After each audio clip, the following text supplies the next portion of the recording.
várias razões. Além da presença do professor Bevilacqua, aqui apresentado, eu teria a honra, né, de apresentar daqui a alguns momentos. Eu queria lembrar também que é o seguinte: essa reunião é a primeira reunião do núcleo docente estruturante do BCT, Bacharelado em Ciência e Tecnologia. BCT, Bacharelado em Ciência e Tecnologia. Para aqueles que... Então, vai rolar uma lista de presença onde tem alguns nomes estão lá constando, porque essas pessoas são membros do NDE, mas as outras pessoas são muito bem-vindas a assinar essa lista também. Para aqueles que não conhecem, o núcleo docente estruturante é um fórum que todos os cursos de graduação devem ter, que é responsável pela implantação e acompanhamento do desenvolvimento do curso. Então,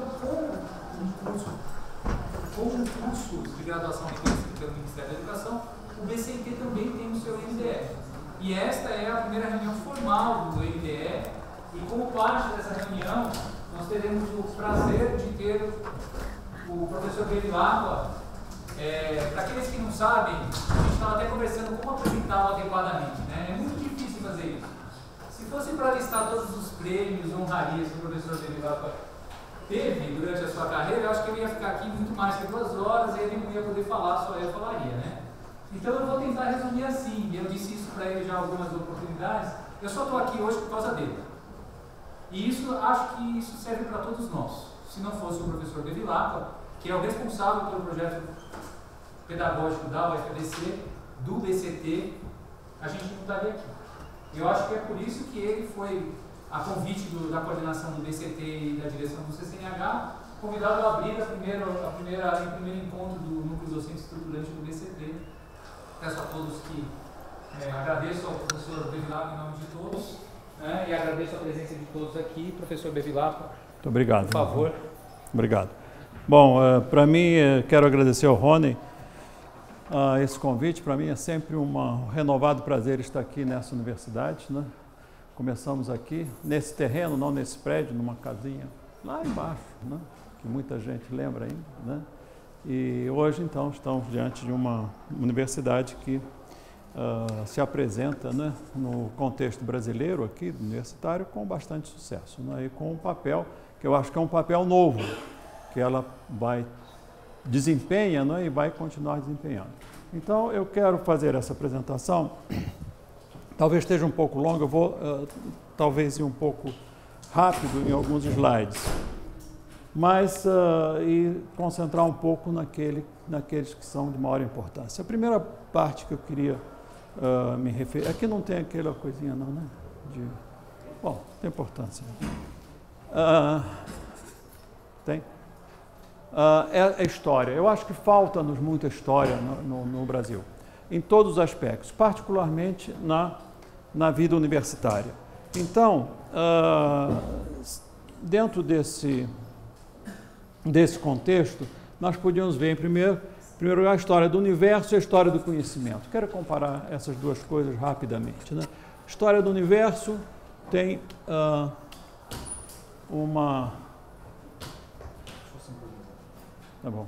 tem um desenvolvimento que tem sido bastante discutido e bastante confiável, né, nesses últimos anos, né? Apesar de que em ciência confiável tem um tempo bastante determinado, né? Eu queria falar um pouco mais agora a história do conhecimento. E isso que eu vou falar agora é uma proposta, né? Alguma coisa que me veio à cabeça nesses últimos anos, e até recentemente, e queria focalizar um pouco isso porque eu acho que é importante no contexto do UFABC e no contexto da modernidade em que a gente vive, né? Me parece que a história do conhecimento tem essas flutuações, né?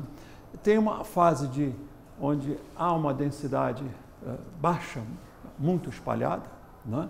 E épocas em que o conhecimento ele se concentra. Obrigado. Tá? O conhecimento se concentra e acho que aqui eu tenho. O conhecimento se concentra e isso flutua, né? Nós tivemos, eu não investiguei, eu acho que nem é o objetivo dessa apresentação, como é que essas flutuações andaram ao longo do tempo. Coloquei apenas 2 grandes épocas de concentração. A primeira foi a Alexandria, né, que é uma história admirável, né? Eu acho que todos nós devíamos ler um pouco o que aconteceu com Alexandria, e hoje está acontecendo, eu acredito, coisas semelhantes. Então, essa é a ideia fundamental. Não é? Então, está aí um pouco de Alexandria, como é que foi. Não vou falar sobre isso, porque a gente não tem muito tempo, mas houve de fato, uma concentração de espaço espacial. Né? Alexandria, ela concentrou o conhecimento da época, né? Em volta de 300 anos antes da era cristã. Né? E essa compactação do espaço, né, foi essencial para o desenvolvimento de uma nova ciência. Né? E Atenas estacionou no tempo. Eu queria só focalizar isso, porque vocês podem perguntar, bom, Atenas, né? Sócrates, Platão, Aristóteles e outros, né, físicos e filósofos, o que é que aconteceu com Atenas? 500 anos antes da era cristã, 200 anos mais velha, acontece que simplesmente a Alexandria não progrediu no tempo. Né? Nessa época, 300 anos antes da era cristã, as ideias de Aristóteles estavam congeladas no tempo. O que ele disse era lei e acabou-se. Ele dizia, por exemplo, que o saber se concentrava no coração. Acontece que biólogos, anatomistas, médicos foram para Alexandria e lá descobriram que não é no coração, é na cabeça. Mas Alexandria dizia, Aristóteles disse, acabou, não tem que se discutir. Não é? E não sei se vocês lembram, existem esses dois livros desse Heron, que foi um engenheiro também nessa época de Alexandria, obras espetaculares. A primeira livro que se tem conhecimento com o nome de automação, autômata, foi escrito há 200 anos, depois da era cristã. Né? Autômata e pneumática. Ele era um homem de controle. Né? Bom, isso para dizer então que essa época em Alexandria foram reunidos cientistas, matemáticos, filósofos, engenheiros e começou-se uma nova era. Né?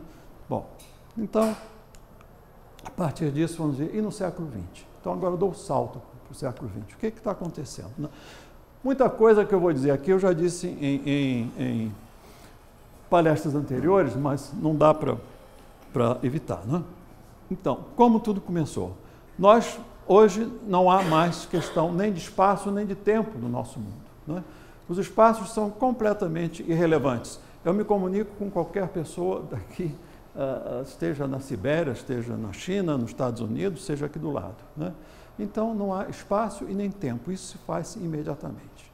Então, esse é um aspecto que eu acho que nós devemos considerar. O nosso mundo está compacto. Né? Bom, e como é que isso surgiu? Existem várias propostas, eu acho que essa é bastante consistente. São 3 grandes pilares. Primeiro, a capacidade de observação, centro do macro e do microcosmos. Né? Há 100 anos atrás, ou menos, 50, 60 anos atrás, não se tinha a possibilidade de observar nem uma molécula, hoje fotografa-se uma molécula, nem uma eta carina, uma estrela binária como essa. E com isso, então, nós tivemos a capacidade de conhecer melhor o universo onde a gente vive, seja o pequeno, seja o grande. Mas isso não levaria a nada sem computação. É extraordinário o impacto da computação, da capacidade de calcular, não é, que teve nesses últimos anos. Por oportunidade, eu estive agora vindo de um congresso dos Estados Unidos e é fantástico a quantidade de trabalhos e a quantidade do esforço nessa área computacional, não apenas fazer conta, não. Imaginamento, né? Projetos de sistemas biológicos. É extraordinária a quantidade de conhecimento, a quantidade de oportunidades de experimentos computacionais que podem ser feitos. Né? E no Brasil falta. Nós não temos um grande centro de computação. Uma das razões é que cada universidade, e dentro de cada universidade, cada grupo quer ter o seu centro de computação fantástico. Não pode ser, tem que ser alguma coisa muito mais cooperativa. Né? Bom, então, e eu quero aqui lembrar também, interessante, em 1976, o professor Tércio Passiti, que faleceu agora, essa semana passada, ele veio do ITA e instalou na COP, né, um núcleo de computação eletrônica, um IBM 1130, que tinha 132 cargas de memória para vir numa sala desse tamanho. Bom, e era uma coisa espetacular. Computação. Então, numa era que eu vivi, passou-se de um IBM 1130 para esses grandes centros de computação que tem no mundo. Então, isso anda muito rápido, né? E naquela época, eu lembro muito bem, dizia o seguinte, vamos ver com calma isso, porque daqui a 15 anos acabou a capacidade de memória, vamos estar esgotados, inclusive a velocidade de computação, então não se entusiasme muito, nunca deixou de crescer, até hoje não deixou de crescer. De modo que esse é uma outra perna que a gente tem do tempo que nós estamos vivendo. Portanto, capacidade de observação, mais computação, desafio, existem quantidade enorme de problemas que se põem hoje em dia, né? Não vou falar sobre eles, nem precisa, né? E a indomável curiosidade humana. As pessoas, nós humanos, não nos conformamos em dizer, bom, acabou, não preciso saber mais nada, não precisamos sempre saber mais, né? E com isso, então, aí é que eu quero me referir um pouco, criou-se essa tema de interdisciplinaridade, né? Porque nós temos à disposição essas três colunas e isso fez com que houvesse uma revolução no processo de conhecimento. E aqui uma outra proposta que eu quero definir, né, para discussão também. O que eu estou propondo é o seguinte: interdisciplinaridade é um processo de redução da entropia do conhecimento. Ao contrário do que acontece nos fenômenos naturais, em que a entropia cresce, quer dizer, a desordem vai crescendo, o conhecimento, a desordem vai crescendo e, em certas épocas, reduz. Então, nós reduzimos essa entropia. Interdisciplinaridade, a minha proposta é isso. Eu acho que isso é importante que a gente considere, pelo menos, né? Esse nome aqui, autognostasia, não precisa prestar atenção nisso, não. Bom, então, o que nós vivemos até pouco tempo é o quê? São certas torres de conhecimento, que sempre aconteceram, né? Quer dizer, nós temos torres de conhecimento, seja nas engenharias, seja na física, da química, etc. Mas acontece que houve um certo número de conhecimentos que estão fora dessas torres e começaram a crescer independentemente. Só que haviam barreiras. Existem barreiras até hoje, né? Eu vou, a partir de uma conversa que nós tivemos aqui, uma das barreiras a gente cria porque os comitês de CNPq e CAPES inventaram uma coisa, né? Eles não, todos nós, né? Inclusive eu, somos responsáveis por isso, que se chama Qualis, né? Qualis 1, A1, A2, A3, e quem publicado no A1 nessa área é excelente, na sua é C, não vale nada. Isto é um absurdo, né? Então, essas eram as barreiras que foram criadas, que ainda existem aqui. Acontece que, ao longo do tempo, essas barreiras foram diluindo. Começaram a ser permeáveis e começaram a ser criadas outras áreas e algumas dessas torres tendem a desaparecer, né? Então, essa é a época que a gente está vivendo, uma certa reorganização do conhecimento, né? Reorganização de uma outra matriz, né? Numa matriz diferente, né? Então, essas barreiras interdisciplinares, eu vou falar um pouquinho mais tarde sobre isso também, essas barreiras disciplinares, departamentais, acabaram. Vocês podem ter certeza disso, isso aí não é só a invenção do FABC, isso acontece no mundo. E quem se prender a essas barreiras de conhecimento está fora do conhecimento atualizado no mundo.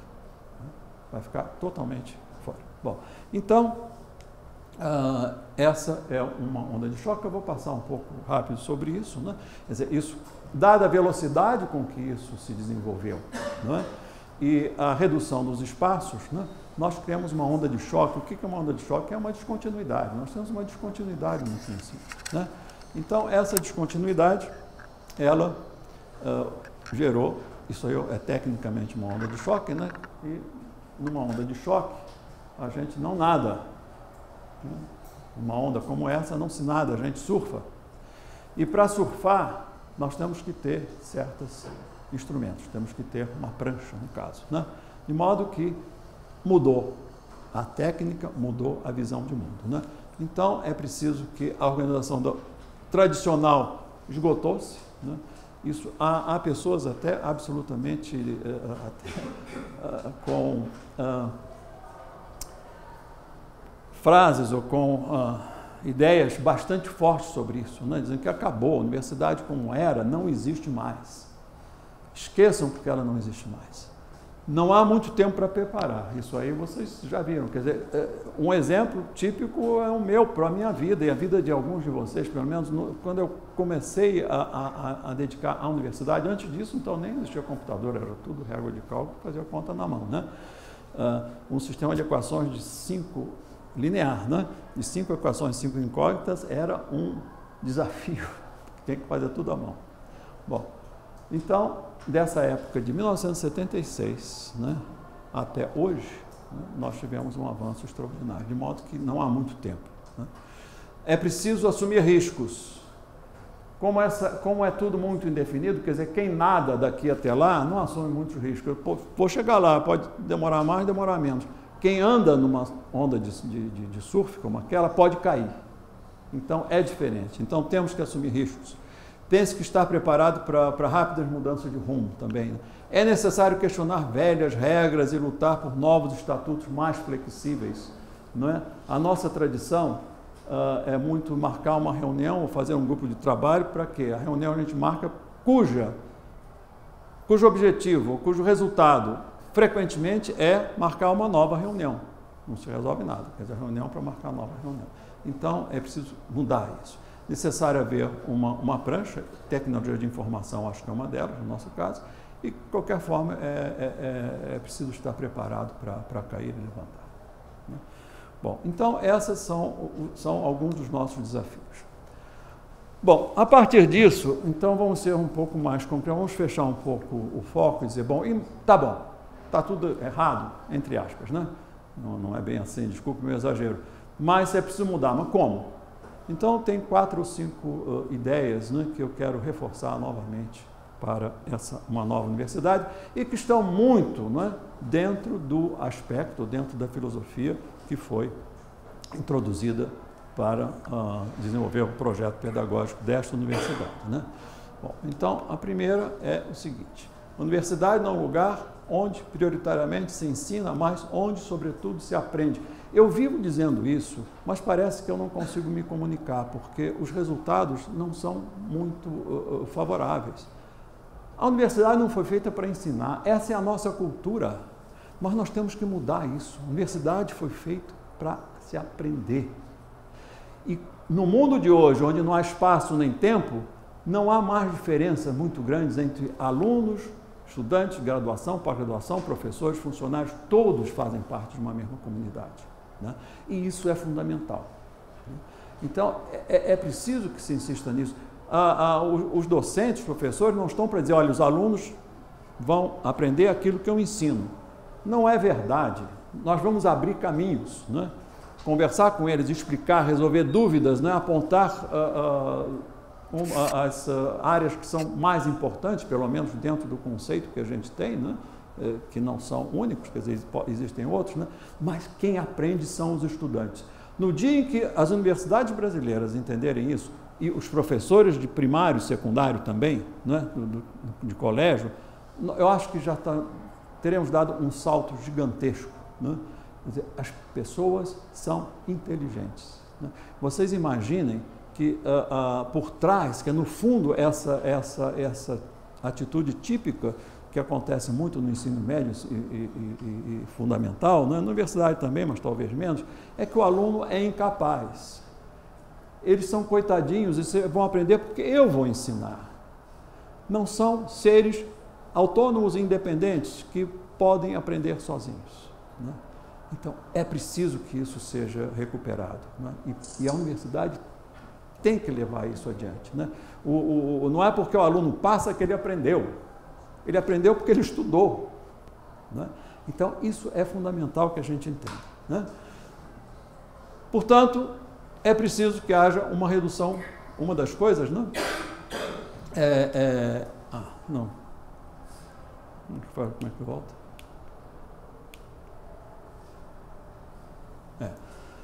Não é... Então, Então, o que nós temos, em primeiro lugar, a universidade, qual é o objetivo primário?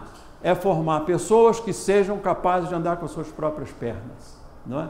E não é dizer, não, são formar pessoas porque aprenderam um certo cardápio de conhecimento, não é isso. O fundamental da universidade é que você saiu daqui, você pode ser independente, intelectualmente independente, né? E frequentemente essa não é a ideia. Segundo, a redução drástica de horas de aula, de disciplinas, é um absurdo. É o país que tem mais horas requeridas para os estudantes, e isso não significa que somos os melhores do mundo, não é? A última que eu ouvi é que a Universidade Federal do Rio de Janeiro, o curso de farmácia, requer hoje 4.000 horas para se formar. Então, a brincadeira com isso é porque tem disciplinas de pílula vermelha, uma de pílula azul, uma de pílula verde, uma de pílula marrom, porque são cores diferentes. Mas é um absurdo total, né? Então, tem que haver essa redução, né? Não há mais sentido de estabelecer relação professor-estudante também. Essa relação professor-estudante, né, e essas separações, esses dois itens tão comuns, né, eles não existe mais essa separação. É preciso que haja uma comunidade universitária, né? Eu acabei de saber, o Rony me acabou de falar que uma estudante que terminou bacharelado ganhou uma bolsa de doutorado na FAPESP, que é dureza. Então, se fosse discutir isso, desculpem lá, às vezes eu sou muito, tenho até vergonha de dizer isso, mas eu não resisto. Se fosse discutir esse problema no Conselho Universitário, provavelmente eu dizia, não pode. Não pode porque tem uma lei ou uma tradição que diz que só pode pedir doutorado quem terminou o curso de graduação, seja de engenharia, seja um bacharelado em física, ou química, biologia, o que seja. Se bacharelado não pode. Então, a gente começa a criar leis para botarem barreiras para aqueles que querem avançar. Acabou, tá vendo? Desculpa. É que às vezes eu me entusiasmo. Bom, segundo, não se deve colocar vinho novo em odres velhos. Isso aí significa o seguinte: interdisciplinaridade em pesquisa é alguma coisa que está bastante reconhecida, né? Talvez haja alguns setores que sejam mais reacionários, né?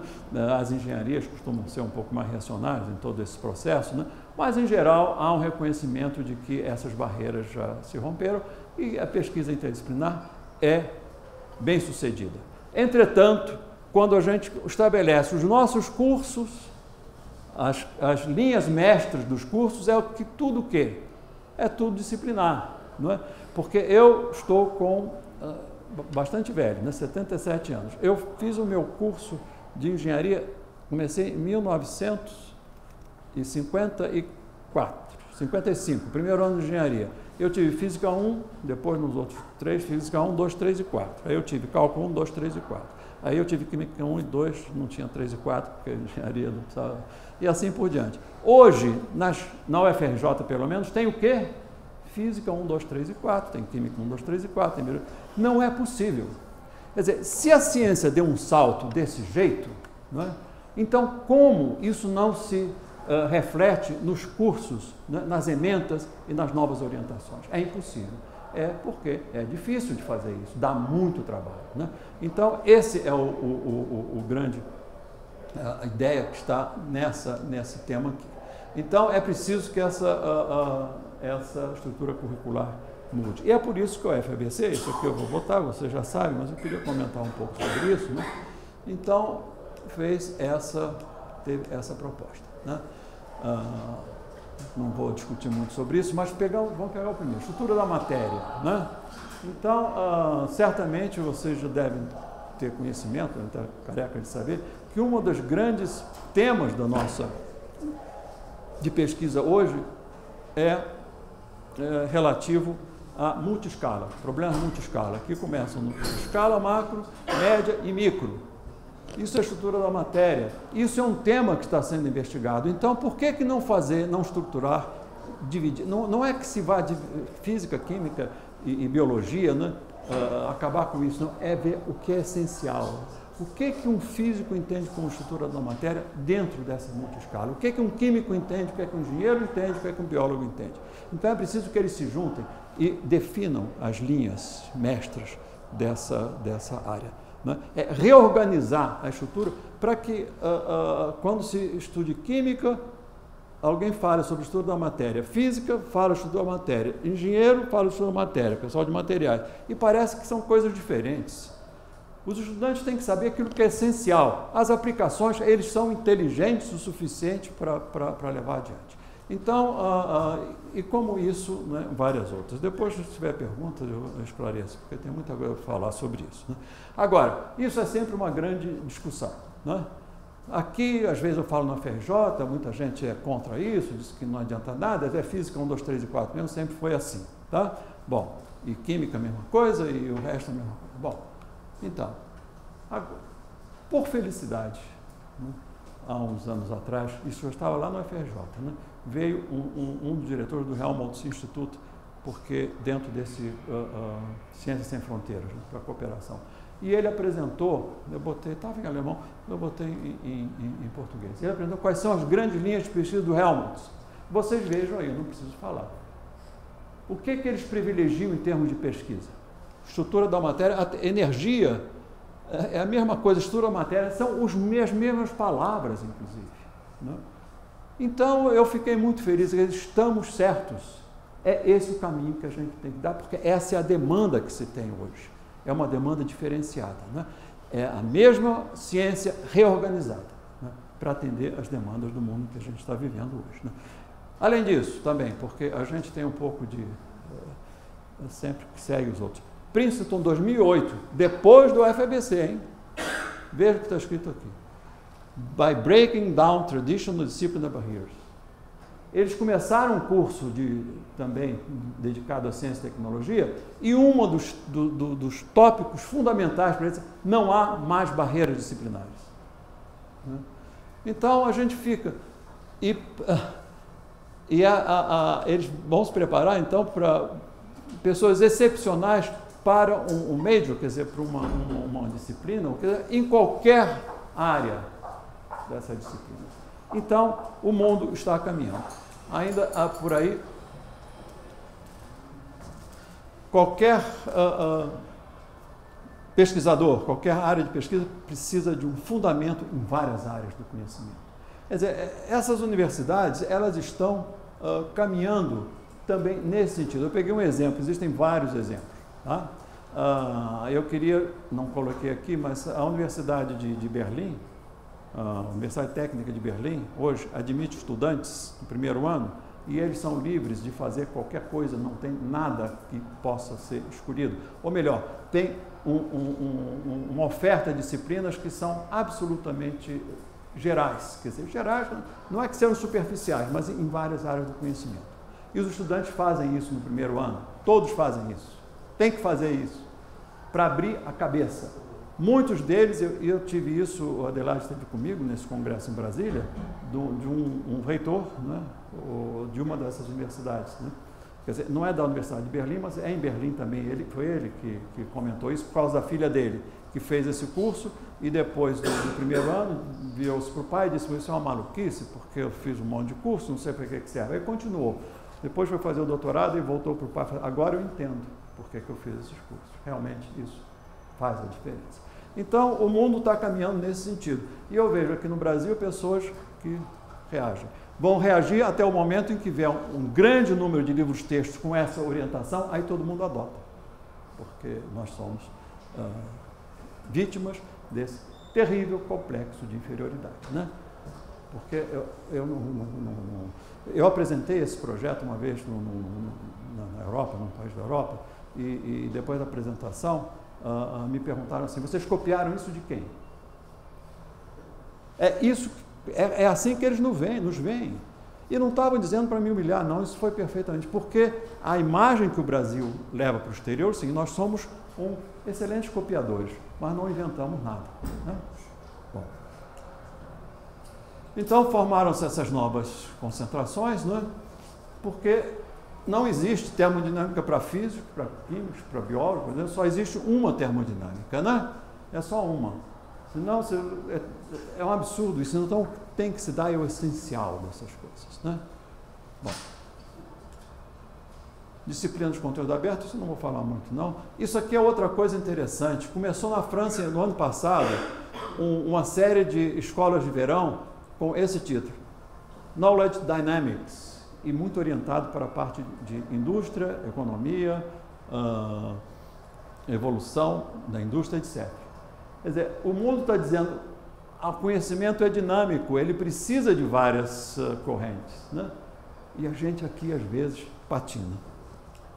Bom, outra questão importante, isso aí eu tenho que já me alertar, você tem que ter cuidado quando falar com isso, não sei o quê, porque o que eu estou criticando aqui é que a publicação não é para aumentar o volume do currículo do pesquisador, não é para isso.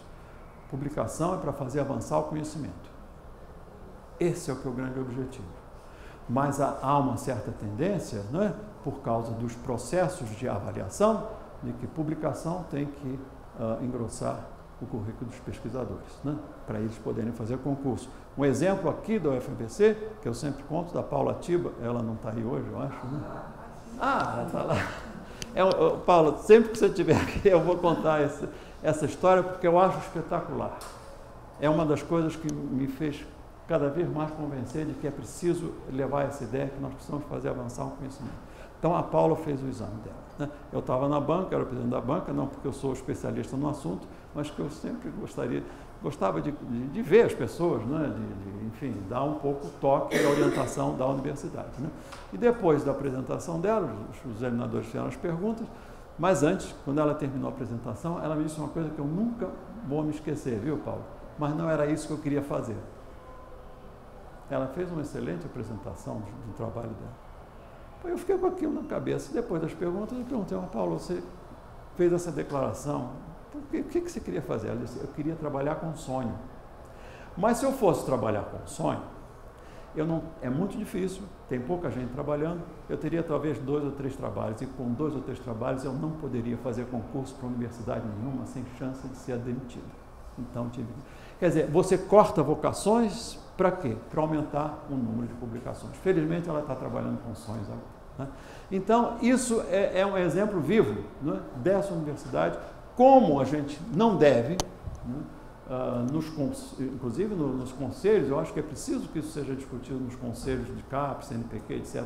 Vamos acabar com essa... Há um movimento nesse sentido, viu? Há muita gente que pensa nisso. Eu tenho um amigo físico lá da UFRJ, um grande físico, que diz, quando eu vejo gente com mais de 30 trabalhos, eu começo a dar nota baixa. Eu começo a cortar. Eu já vi um campeão foram 30 e poucos trabalhos por ano. O que o sujeito pode apresentar de novo, que é quase um trabalho por semana, né? Nada.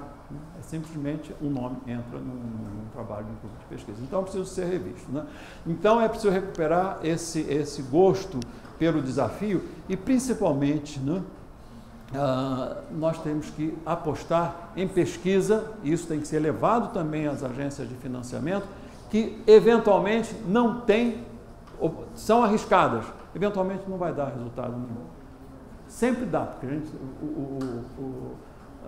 mesmo que seja no sentido negativo, né, que não é por aí. Tá? Houve uma falha de avaliação. Mas é preciso que se assuma mais risco nas nossas pesquisas, né? Isso é que é realmente pesquisa genuína, né? Bom, outra coisa, então, que eu queria, o seguinte, mais relativo ainda a isso. Isso, eu lembro, esse irmão era o Milor Fernandes, que tinha escrevia num jornal, né? Frequentemente aprende-se mais com fracasso que com sucesso. Isso é verdade, né? Às vezes o sucesso simplesmente é mais uma pedrinha que você pode, que você até sabia, né, que ia acontecer. Segundo, pesquisa sem risco é repetição, maquiagem. É um pouco exagerado isso, viu? Mas vocês me desculpem o meu exagero. Mas quando tem risco nenhum, eu sei que tem pessoas que já têm trabalho já submetidos à publicação e apresentam um projeto de pesquisa e vão dizer que vão publicar tantos papers, porque já estão publicados ou vão publicar. Então, não pode ser assim, tá? Tem que ter um risco. Adquirir independência intelectual é mais importante do que o título. A gente não precisa aqui muito dessas ideias de diplomas, quer dizer, a competência deve valer mais do que o diploma. Essa quarta é muito interessante, isso é do Milor mesmo. Se você não pode chegar em primeiro lugar, obriga quem vai na frente a bater o recorde. Quer dizer, para ele chegar na frente, ele tem que ser o melhor do mundo, né? Então, esse esforço e essa determinação a gente tem que ter, né? E só se faz avançar o conhecimento com uma grande dose de dedicação e paixão. Professor universitário, estudante universitário, funcionários universitários têm que ter paixão pelo que fazem. Não é um emprego igual a outro qualquer. Se não tiver essa paixão, não adianta, estão no lugar errado. Então é preciso realmente estar apaixonado. Não tem sábado, não tem domingo, tem um monte de problemas que trazem volta, mas tem que ter essa paixão. Tá? Bom. Vocês saberiam me responder essa pergunta? Qual é o brasileiro de maior impacto internacional hoje no mundo? Tem milhões de citações, entre aspas. Sabem quem é? É o Alfredo Moser, da Luz Engarrafada. Eu sempre falo isso porque as pessoas... Não... Isso é a notícia da BBC, né? Mais de 1 milhão de casas estão sendo iluminadas com a luz engarrafada. Isso em 2010, né? Já fazem alguns anos. Mais 1 milhão de casas, no mundo inteiro. É o brasileiro de maior impacto. Bom, eu pergunto, alguém já procurou... Porque ele faz isso com garrafa Pepsi, vocês estão vendo ali, né? Aqui, garrafa Pepsi. Alguém já pensou principalmente o pessoal das engenharias, né? Em desenvolver uma técnica mais apurada para que isso possa ser aproveitado industrialmente? Você conseguiu? Hein? Pois é, mas eu digo, eu sei, mas é preciso, seria preciso, não é? Pois é. Então, aqui a gente fica assim, e ignora, a maioria das pessoas ignoram que existem esses cidadãos. E às vezes não querem nem saber. Eu vou propor que ele ganhe um prêmio na Associação Brasileira de Ciências Mecânicas. Porque... eu sei que o PET, pois é, mas o que eu estou dizendo é o seguinte, você podia fazer um recipiente de vidro, que seja, não é? mais, com mais eficiência. É água com amônia, se não me engano, cloro. Não é água pura, não. Tem uma substância química aí. Então, tentar otimizar essas coisas, né? Bom. Outro ponto que eu acho que é importante é esse: interdisciplinaridade não é causa, é consequência. Isso também é para dizer o seguinte: interdisciplinaridade não é superficializada. A gente não começa a vou ser interdisciplinar. Oba, vou ser. E como é que eu faço? Sei lá, vou convidar várias pessoas. E isso eu via muito na CAPES, não sei se a Adelaide lembra, nas primeiras propostas de cursos interdisciplinares, que vinham muitos cursos assim. Pegam um arquiteto, um médico, um engenheiro, um físico, juntam 6 pessoas e apresentam um projeto que não tem nada. Vamos ser interdisciplinar. Por quê? Porque nós temos um pesquisador de cada área. Mas ele não tem nada para discutir. Né? Então, interdisciplinaridade, de fato, precisa de ter um foco. Né? É preciso evitar esses erros. Né? Um pouco sobre internacionalização, que é o grande tema, ou um dos grandes temas das universidades hoje, né? O MEC está promovendo isso, o CAPES, etc. Então, eu acho que a gente tem que ver o seguinte.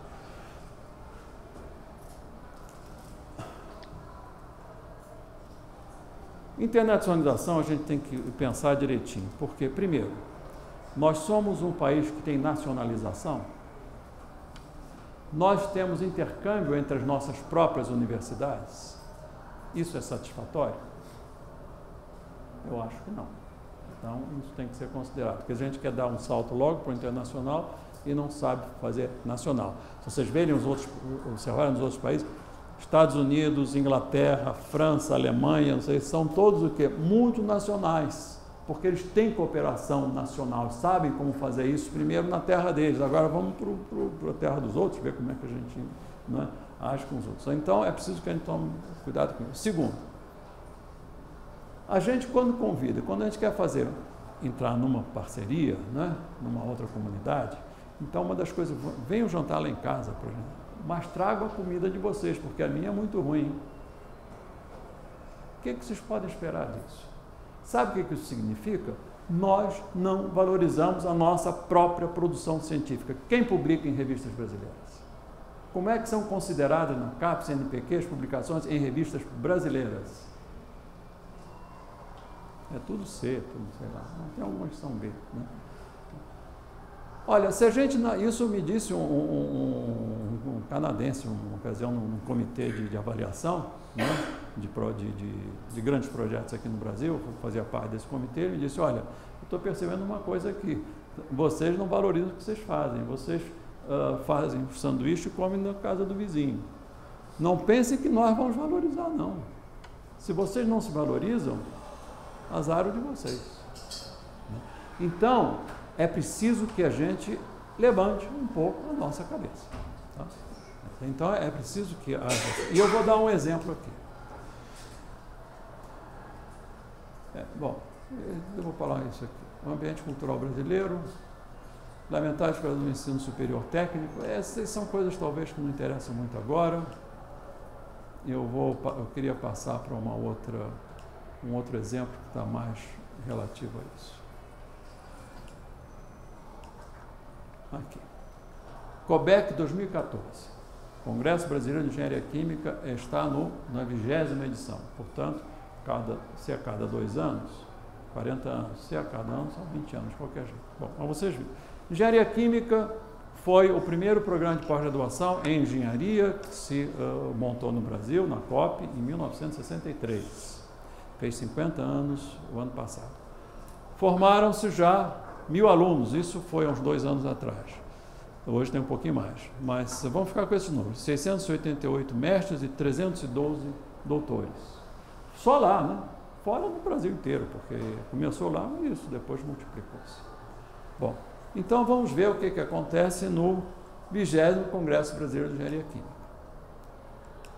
Os palestrantes são as Keynote Conferences, né? Bom, tem aí, são 13 que eles promoveram. O senhor Gianluca Lipuma, da Inglaterra, legal. Bom, depois tem um da Grécia e um dos Estados Unidos. Bom, mas ainda tem 10, né? Vamos adiante. Pô, tem um alemão, um espanhol e outro americano. Bom, mas ainda tem 7, são 13 palestras. Tem um belga, um português e outro americano. Bom, talvez os últimos, não tem nenhum.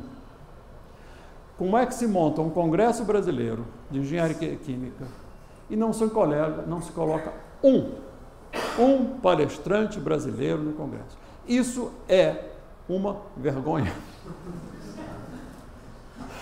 Isto é uma confissão de incompetência.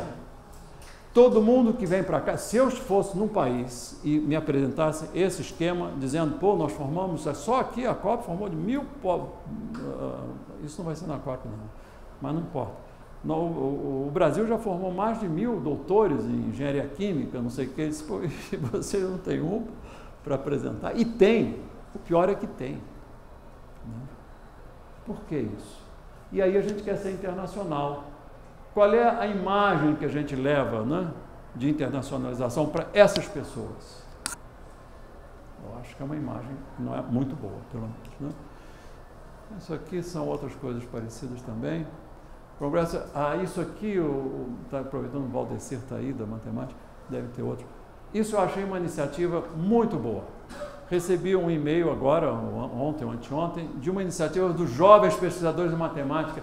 No final está muito delicado, mas a ideia que isso me traz aqui, olha aqui, escuta, vocês da comunidade de matemática estão muito conservadores. Nós somos jovens pesquisadores de matemática, nós vamos fazer o primeiro congresso brasileiro de pesquisadores de matemática pura e aplicada. Eu acho isso uma iniciativa fantástica, né? Quer dizer, levar adiante, vamos agitar um pouco esse meio, vamos levar novas ideias, né? E o FABC podia participar disso, é a USP que está organizando, né? O Instituto da USP. Tá? Bom, avaliação, eu quero dizer que, eu não sei como é que está sendo levado aqui, quando eu estava aqui, eu evitei ao máximo esse negócio. Isto é um absurdo. Isto aí, ficha de avaliação que foi proposta para uma universidade brasileira. Mandaram para fazer uma crítica, eu disse, tirem isso, porque não é possível. Olha, mas eu não sei como é que se pensa nisso. Livros L1 e L4. Ou L3, L2, sei lá, não sei o que é isso, mas depois tem L3 e L4. Deve ter pontos diferentes, né? Depois, capítulo de livro, que já é diferente. L1, L2, L3, L4. Depois, publicação em revistas, aí tem A1, A2, depois A3, A4, C1, então fica aquelas pontuações. Depois vem por aí abaixo, né? Congressos também A1, A2, A3, A4. Depois tem participação em equipes de projeto, participação em congressos de programas, mas não sei o quê. pesquisa de não sei o quê, depois começa lá em cima com participação. Está na pauta do Consune, uma parecida com essa. Olha, eu lamento muito, mas isso aí é uma maluquice. Isso aí depõe contra a inteligência da universidade. Isso é burrice, desculpem as palavras, isso é burrice. Né? Porque não é possível participação, se você participa numa banca de fim de curso, tem uns pontinhos, se a outra de não sei o que, tem outros pontinhos. Não tem sentido isso. Isso não tem sentido. É isso. Como é que você quer ser internacional? Se você chama qualquer professor de qualquer país europeu, norte-americano ou africano, vem para cá e vão dizer, vocês estão malucos.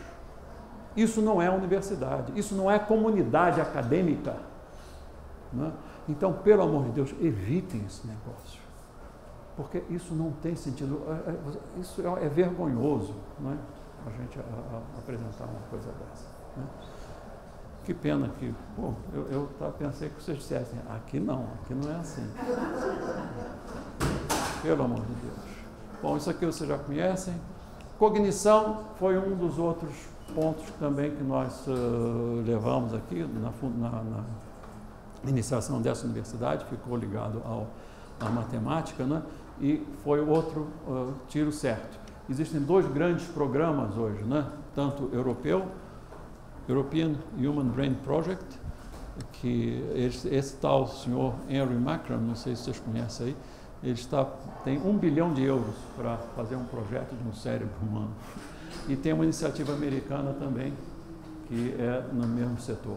E nós temos uma pequena comunidade, eu acho que vocês deviam ver, Paula, fazer uma reunião de competências nacionais nessa área, porque isso é extremamente importante.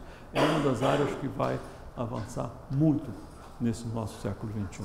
Então, e com isso eu acho que isso aí não precisa dizer. Isso aqui é interessante, é o último slide, eu acho. Em 1983, a educação americana estava indo para o brejo, foi no governo Reagan.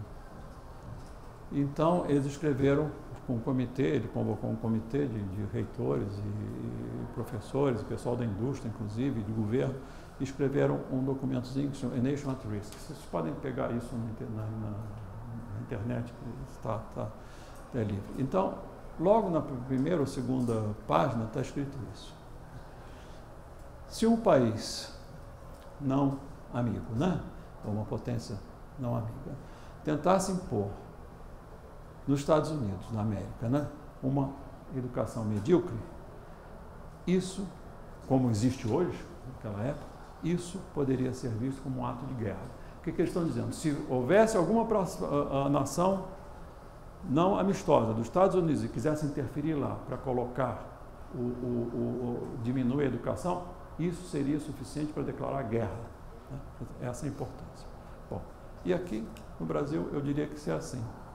Se alguma nação viesse interferir no Brasil, né, para colocar uma educação ruim, não precisa fazer nada. Deixa que a gente mesmo consegue. Não é possível que a gente continue nessa pasmaceira. Desculpem lá também, não sei, greve, seja de funcionário, greve de alunos, greve de professor, passeatas, quebra isso, quebra aquilo. A gente quer protestar, não quer resolver. Existem injustiças? Existe coisa errada, mas a gente tem que encontrar soluções. E não é simplesmente ficar protestando sem nenhuma proposta que seja factível. Né? Então, é essa força, não é essa capacidade que a gente deve ter de lutar pelo progresso do país. Porque senão nós seremos um país dividido. Né? Acho que o Brasil hoje tem esses tais 27 estados, né? Capaz de ficar uma coisa assim. Uma Amazônia com uma administração internacional, que vocês não pensem que isso é brincadeira. A Amazônia é importante para o mundo. Né? E se nós quisermos destruir a Amazônia, não vão nos deixar. Espero que não se faça isso, porque seria uma loucura. Né? Mas mesmo que a gente quisesse, isso seria motivo de intervenção internacional. Então, a única coisa que eu quero, para terminar, dizer é isso. Vamos pensar, meus amigos, no país, né? E para isso a gente precisa de uma enorme dedicação, né? Não é fácil, não é fácil. Vamos acreditar nos nossos estudantes. Eu acho que os estudantes que estão saindo daqui têm tido boas experiências fora, né? Eu acho que os estudantes acreditam mais nesse modelo de universidade do que alguns professores, ou talvez muitos professores, eu não sei, não estou muito familiarizado mais com a FABC, como estava no início, né? Mas eu tenho conversado com alguns estudantes e vejo que eles sabem, porque eles sabem a vida que vão enfrentar aí fora, né?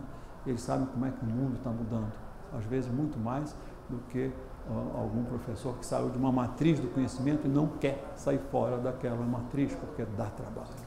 É difícil, dá um trabalho danado, é preciso queimar os miolos para fazer uma universidade que esteja mais adequada ao mundo que a gente vive. Não é uma universidade de baixo nível, não, é de muito maior nível, só que é muito mais difícil.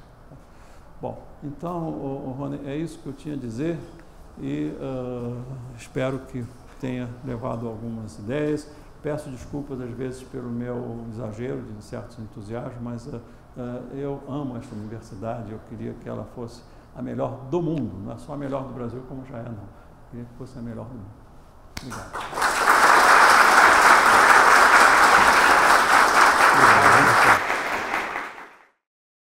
Mais uma vez eu agradeço ao professor Bevilacqua e agora a gente podia abrir para algumas perguntas. Pode, à vontade, se eu puder responder. Então, por favor, sintam-se à vontade. Primeiramente, gostaria de agradecer a palestra do professor Bevilacqua, falar que é um prazer encontrar ele aqui 8 anos depois. E eu me lembro da primeira palestra que o senhor fez, quando entrou os 99 primeiros professores, eu tive o privilégio, e que foi muito importante para todos os professores que participavam daqui, vamos dizer assim, se apaixonar pelo projeto pedagógico da universidade. Então, assim, o senhor teve um papel muito importante na minha formação, na minha atuação aqui na universidade. Hoje eu levo a interdisciplinaridade como, vamos dizer, um projeto, tenho um projeto aprovado pelo professor da computação, estou tentando, sempre na minha formação, então eu agradeço o senhor pelo seu entusiasmo e até pela essa universidade, esse projeto. A minha pergunta, professor, nós estamos passando por um processo, a gente estava falando da tabelinha, do L1, dos livros, capítulos de livro, o processo de avaliações, nós criticamos o processo CAPES, mas daí você vai conversar com as pessoas, mas não tem o que fazer, precisa quantificar de algum jeito. Então eu gostaria de ouvir do senhor qual seria a proposta que seria um bom processo de avaliação dos docentes que estão atuando aqui na universidade. Bom, eu acho que essa mania de objetividade e quantificação não é alguma coisa muito objetiva. Você quantifica a amizade? Você é meu amigo, mas é amigo 3, 2, 4, 5, não sei. Isso não existe. Em qualquer processo há um componente de subjetividade. Isso é importante e para você ter uma melhor avaliação é preciso que haja contato entre as pessoas, é preciso que haja certa entrevista, até conversa, etc. Bom, isso em geral, tá? Com relação à avaliação da universidade, quer dizer, do professor, né? do progressão, etc., né? O que eu tinha proposto logo no início, só que não foi considerado porque começa a inventar regras e fica difícil. Primeiro, uma das tarefas do docente é produzir conhecimento, quer dizer, fazer avançar o conhecimento. Então, isso tem que contar. Você avançou o conhecimento, como? O que você fez para avançar? Não é, eu tenho 500 papers, não. O que você fez? Qual foi a coisa melhor que você já fez? Segundo, ele tem a obrigação de ter contato com os estudantes, a parte de ensino, de orientação, etc. Então, esse é um outro ponto. Como é que se faz isso? Pode-se fazer com avaliação dos próprios estudantes, mas principalmente livros-textos. Quantos livros-textos depois de 8 anos tem aqui? A Aitana diz que tem um, né? Livros-textos, eu acho que... E é preciso que se tenha o seguinte, às vezes, certas pessoas, né, têm muito mais vocação, né, para lidar com os estudantes, quer dizer, encaminhá-los, não é, na vida, não é, do que uma grande produção científica. Isso deve contar em pé de igualdade. Tá? Terceiro, contribuição para o desenvolvimento industrial. Eu sou muito favorável a projetos com empresas. Tá? Nem todos fazem isso, mas os que fazem e fazem de uma maneira a contribuir para o desenvolvimento industrial brasileiro, em benefício da sociedade, também isso deve contar. Tá?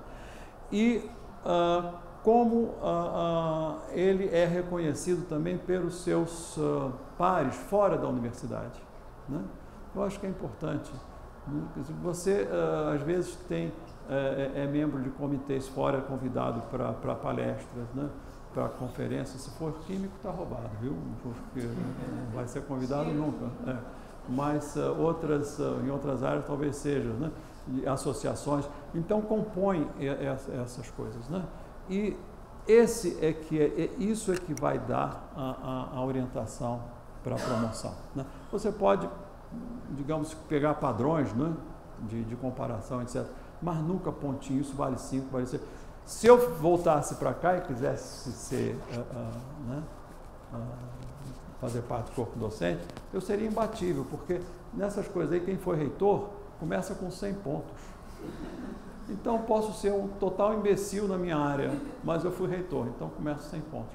Não tem sentido. Então, acho que deve ser isso. Deve ter uma comissão de pessoal de fora, inclusive, a quem é apresentado esse tipo de critério e faz análise do currículo, da contribuição. Você tem que perguntar, eu tenho que perguntar, Rony, você quer ser promovido? Por quê? Aí ele tem que dizer por que eu quero ser promovido. Entendeu? Isso equivale. Não é, não, vê meu currículo aí, não é isso. Por que você quer ser promovido? Isso é bom porque eu fiz uma descoberta fantástica de uma nova molécula. E olha o impacto disso. Basta às vezes isso, né?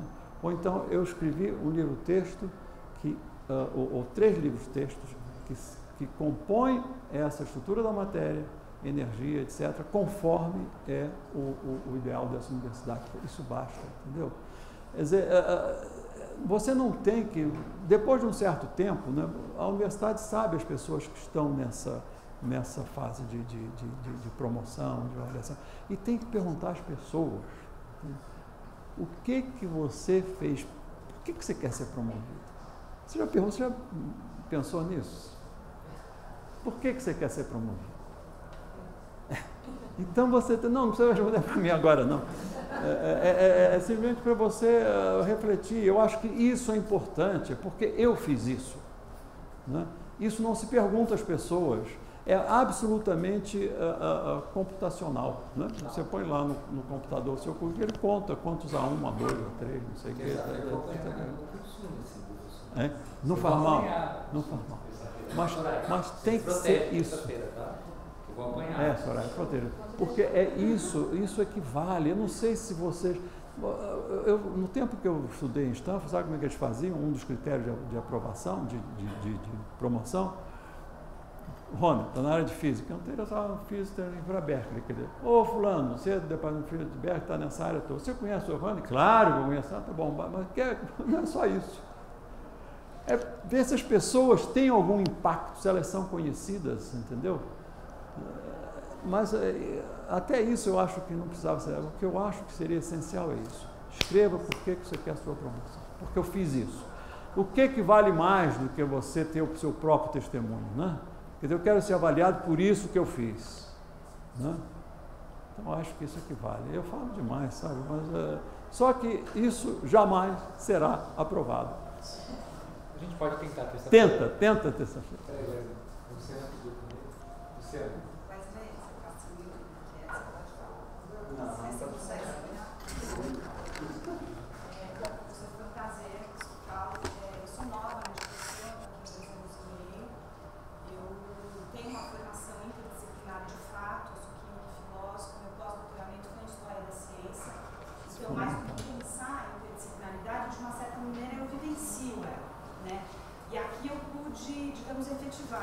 Então, quando eu entro numa turma de BCP e posso lecionar filosofia, e vejo, quer dizer, ao término do curso, o aluno conseguindo derrubar conceitos enraizados mesmo. Isso é então, fantástico. Assim, eu já fico de fato muito feliz. Isso. E eu vejo que não é um projeto utópico, é um projeto real. Isso. Então, é dessa perspectiva que eu queria colocar uma pergunta para o senhor. Pois não. E é uma pergunta que, na verdade, me inquieta bastante nesse momento específico, e acho que a coordenação do BCT até pode um pouco me acompanhar. Que é a seguinte, e eu vou fazer a pergunta e vou justificá-la, se o senhor me permite. Eu queria compreender um pouco o locus e a natureza das humanidades no início do projeto pedagógico. Tá? Por que eu faço essa pergunta?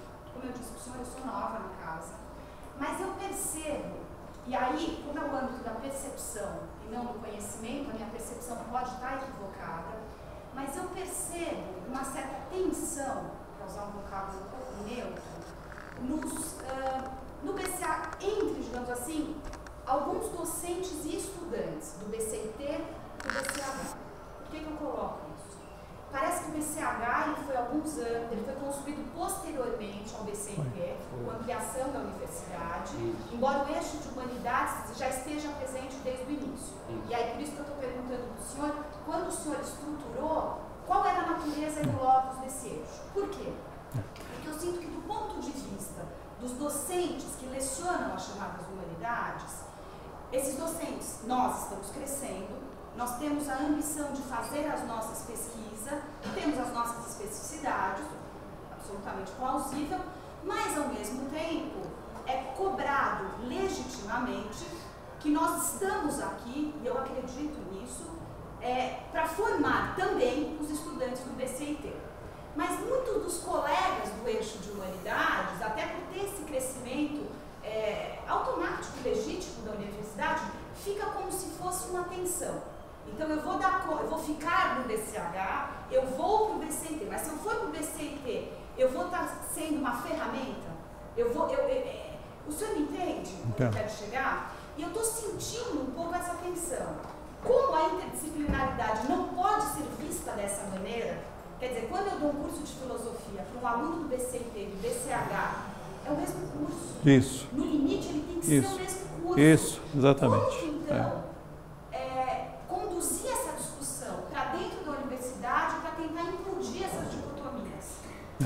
Bom, a primeira parte da pergunta, por que isso foi incluído? Porque, apesar de ter sido um curso ou um bacharelado isso foi discutido com o MEC inicialmente. Nós queremos a parte de ciências da natureza e tecnologia, e matemática também. Bom, então, tudo bem. Mas não é possível se formar uma pessoa dentro de uma universidade sem que tenha um conhecimento do mundo que ela vive, do que ela é, não é? Como é que ela interage entre seus iguais, não é? Interage com a sociedade, né? Então, a ideia foi essa, nós precisamos disso, né? E foi dividido entre a cognição ficou com a matemática, né? Que de uma certa forma, né? Atua nisso, e duas outras áreas dos dois centros, um de humanidades, né? A área de humanidade foi para o centro de ciências da natureza, né? Com a intenção de fazer isso que você faz, filosofia da ciência, né? Porque, e no início, pelo menos, algumas pessoas que foram contratadas ficaram extremamente satisfeitas com isso. Eu estou numa sala ao lado de um físico e eu posso conversar com o físico para fazer as minhas reflexões, né? E nas áreas de engenharia, mais ligado às ciências políticas, economia e ciências sociais, né? Então, essa foi a ideia, né? Agora, com relação à segunda parte, isso é uma universidade. Universidade, não é bidiversidade, tá? Então, os cursos, eu concordo 100%, os cursos que são oferecidos, esses cursos básicos, né? Essas linhas condutoras que são oferecidas para uma área de humanidades e para a área de ciência e tecnologia, é a mesma coisa, então precisa ser a mesma. Tem que haver essa unidade de funções, né? A universidade tem que dizer, bom, essa é a marca da UFABC. Eu não sou o UFABC do BCIT, eu sou o UFABC do BCH, ou que seja. Não é isso, né? Tem que fazer talvez uma revisão uma adaptação? Tem, mas essa é a dinâmica da universidade. Eu acho que seria fundamentalmente partir essa ideia ou recusar essa ideia fundamental de interdisciplinaridade, dizer, olha, todos nós precisamos de ter referências, porque, novamente, os estudantes têm que sair com capacidade de administrar a sua própria vida, eles têm que andar com seus próprios pés, se eles querem ser, se você formou-se em química, né? Uma certa altura, eu quero ser filósofo, pronto. Não se pode mais fazer, você vai ser química, você fez química, tem que ser química a vida inteira. Aqui, desde pequenininho, né, os estudantes, vocês vão ser o que vocês escolherem. Eu fiz 3 anos, depois, mas não era bem isso que eu fazia. Não tem importância, você faz mais 2 trimestres, você não vai perder nada com isso, né? Você simplesmente faz o que você quer. Então, eu acho que é um momento delicado, mas eu espero que não seja um corte, né, na universidade, nos dois, né? E depois, pelo amor de Deus, não sou do BC, do centro de como é que é, do bacharelado A, e não posso dar no B, eu sou do B, eu sou do A. Somos todos da UFBC, né? Não precisa ter campus em Santo André, em Mauá, tá? Não precisa. Eu esqueci de dizer isso, não precisa campus em Mauá. Realmente, eu acho que, eu falei isso várias vezes, né, com o Waldman, inclusive quando ele estava aqui, em palestras que eu dei, é um erro fundamental de começar a espalhar a universidade ainda com esses problemas todos que estão surgindo, inclusive com uma tentativa de empurrar aquelas listinhas de coisas. Não pode.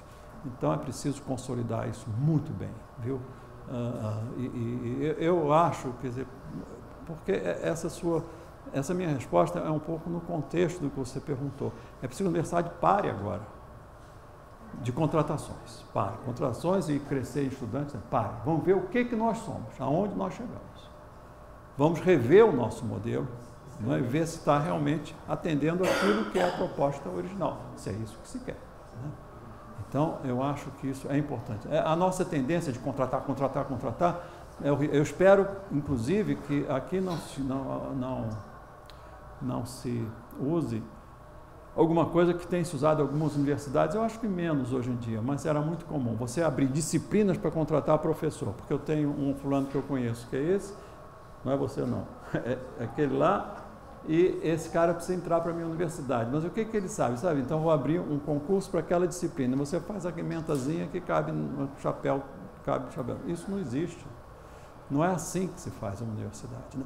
Então, é preciso que se pare um pouco, né? Pare um pouco, forme-se bem os estudantes e faça uma revisão, se realmente essa universidade está atendendo aqueles projetos, né? Claro que tem certas áreas, eu aproveito para falar, porque o Valdecir eu falo, né, porque às vezes eu me entusiasmo, a não ser algumas coisas. O Valdecir me deu uma notícia que, para mim, aí é coisa pessoal, excepcional. Curso de bacharelado em estatística. O Brasil precisa de estatísticos demais. Então, são essas iniciativas que estão dentro do projeto, porque, inclusive, é uma área extremamente interdisciplinar. A estatística hoje está em tudo quanto é coisa, né?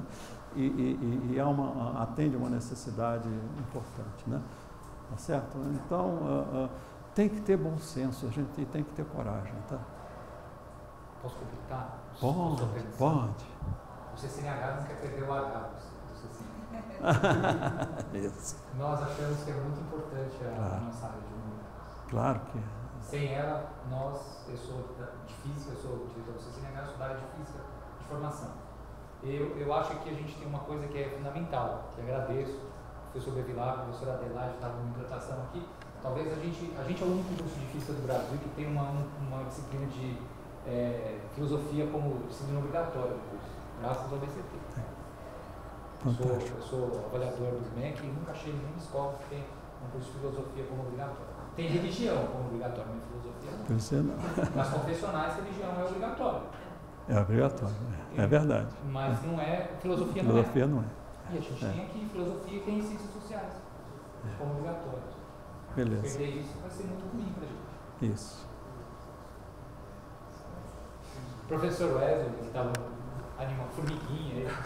Tem um lá também, depois tem outro aqui. Professor Bevilá, em nome da coordenação do BCT, a gente agradece mais uma vez, né, por atender a uma demanda da coordenação do BCT Eu e a professora interna, a gente tem duas questões. A primeira questão, eu lembro na apresentação do professor que o senhor comentou em relação à internacionalização e pontuou a questão, como fazer a internacionalização se nós aqui no Brasil não conseguimos praticar a mobilidade dos nossos alunos, né, do sistema de ensino superior.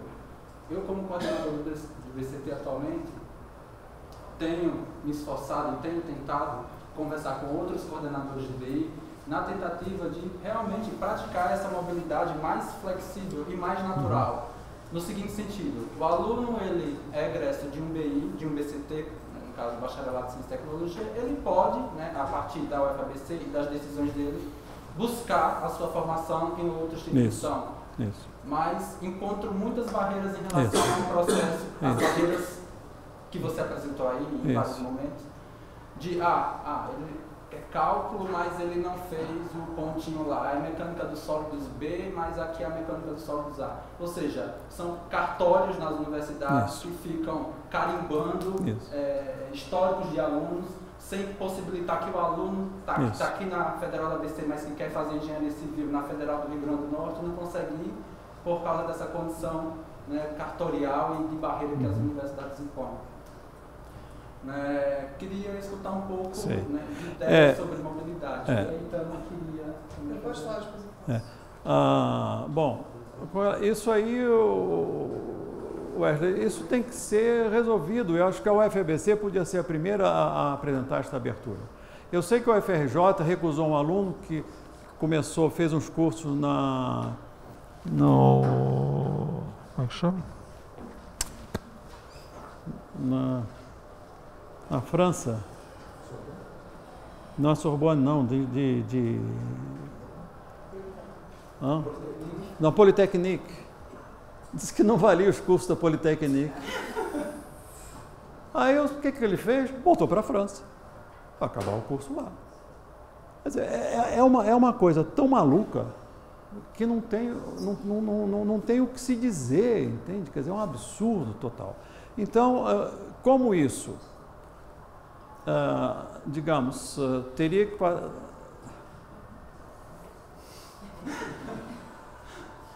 Não passem por conselhos, aceitem os alunos. Aceitem os alunos. Tá? E depois, olha, é uma experiência, a gente vive, eu tenho essa experiência fora, inclusive, quando eu fui fazer meu doutorado, queria fazer uma série de coisas, o meu orientador disse, eu posso mudar daqui para lá? Eu disse, não sei, faz o seu curso, se você for um bom aluno, pode, se não for, não pode. Então, digamos, tem que aceitar, você tem que confiar nas pessoas, né? E na disposição, porque quando um estudante quer vir para cá, ele tem seus motivos, né? Então, faça uma entrevista, converse, se é convincente, bom, o que você fez? Fez isso, isso vale, tá? Porque, novamente, o que é importante é que as pessoas sejam capazes de orientar a sua própria vida, andar com seus próprios pés. Eles podem aprender sozinhos o que quiserem. Tá? Ninguém dá toda a matéria em 4 ou 5 anos, é impossível, né? Você dá as grandes linhas, né? e as bases fundamentais. Se eles forem fortes nessas bases fundamentais, o resto eles fazem. Então aceitem. Não procure, não pergunte nem ao CNE, pelo amor de Deus, fujam do CNE, e nem ao MEC, nem ao conselho também, aceita. Ele fala para não perguntar ao CNE, se você já viu a maior parte dos pareceres do CNE que em si? Muitos deles? Eu? Assinou vários. Ele pediu demissão, mas assina vários pareceres. Bom, mas na época eu assinei, né? Na época. Mas eu pedi demissão, posso contar a história da demissão? Posso contar a história da demissão? Não. A minha demissão foi o seguinte, estava lá, mano, eu era reitor aqui, ia lá de 15 em 15 dias, passava lá 1 ou 2 dias, era um horror. E uma vez ficaram discutindo durante a manhã toda quanto era a medida de 1 hora de aula.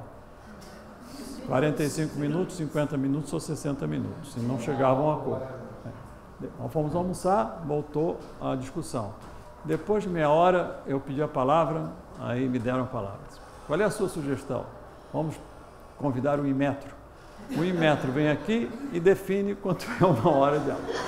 Aí o senhor está debochando. Não estou debochando, o Brasil precisando com problemas terríveis de educação, e a gente discutindo aqui se é 45, 50 ou 60 minutos, isso é ridículo. Aí na reunião seguinte veio um emissário do MEC dizendo, parece que o senhor está com muito trabalho no FABC, quem sabe, quero sair imediatamente, não tem problema não. Horrível. E ficou que uma hora é uma hora mesmo, né? Pois é. 50 minutos é uma hora. O Goitana queria fazer uma pergunta. Gabriel. Dá para ouvir? Dá. Primeiramente, eu queria agradecer não só a palestra, mas a todo o seu trabalho nessa universidade, no projeto pedagógico. Eu lembro que, desde que eu prestei o Enem, eu não tinha ideia do que eu queria fazer, eu fui pesquisar e vi lá, acho que lá na Ciência e Tecnologia, que diabos era isso. Fui pesquisar e adorei o projeto, fiquei assim, fascinado, vim para cá e tive experiências ótimas com a universidade. Assim, me surpreendi com muitas matérias que eu achava que eu nunca ia me dar bem.